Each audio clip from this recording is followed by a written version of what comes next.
araw, ipinagbabawal na ang mga POGO o Philippine Offshore Gaming Operators.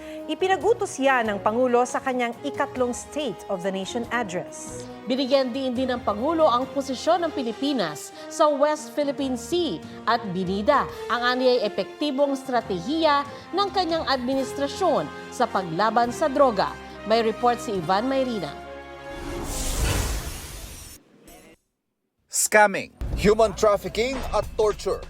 Ilan lang yan sa mga illegal na aktibidad na iniugnay sa mga POGO na tinukoy ni Pangulong Bongbong Marcos sa kanyang sona.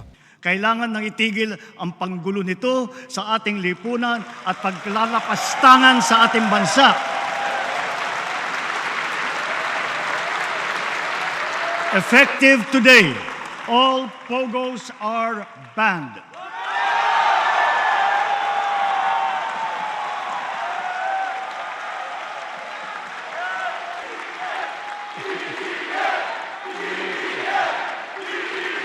Utos ng Pangulo sa PAGCOR, ipasara mga POGO bago matapos ang taon. Inatasan din niya ang DOLE at ang economic manager sa maghanap at lumikha ng trabaho para sa mga Pilipinong maapektuhan ng POGO ban. Ilang buwan ang inaabangan ang posisyon ng Pangulo tungkol sa POGO sa gitna ng mga isyong nauugnay rito. Tinamano kami.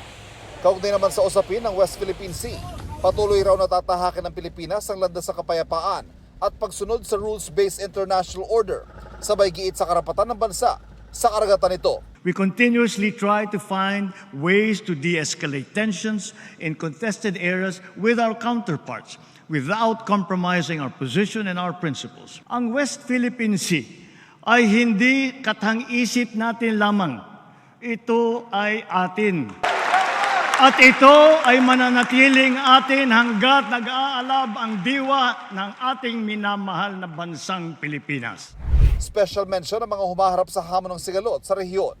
Sa buong sandatang lakas, sa Coast Guard, sa ating mga mangingisda sa West Philippine Sea. Tagapin po ninyo ang taus-pusong pasasalamat ng buong bansa dahil sa inyong ginagawang pagmamatyag at sakripisyo.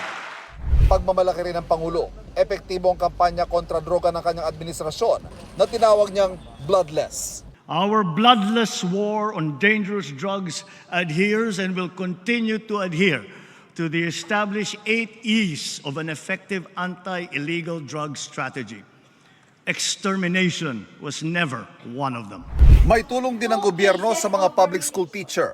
Tapos na raw ang utang taging dahil magkakaroon na ng allowance sa mga guro sa ilalim ng Teaching Allowance Act simula sa susunod na taon. Pangako rin ng Pangulo, wala ng teacher na magre-retire na Teacher 1 lang dahil may inilatag ng expanded career system para sa kanila. Sa kabila nito, binigyan siya ng bagsak na grado ng ACT Teachers Party List.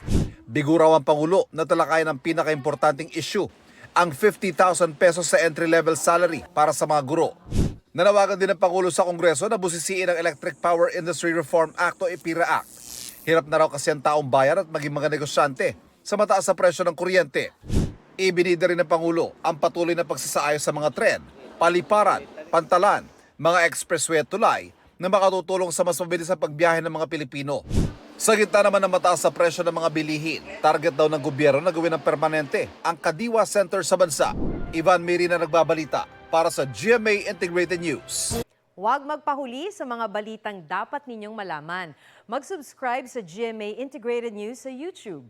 Sa mga kapuso abroad, subaybayan nyo kami sa GMA Pinoy TV at sa www.gmanews.tv.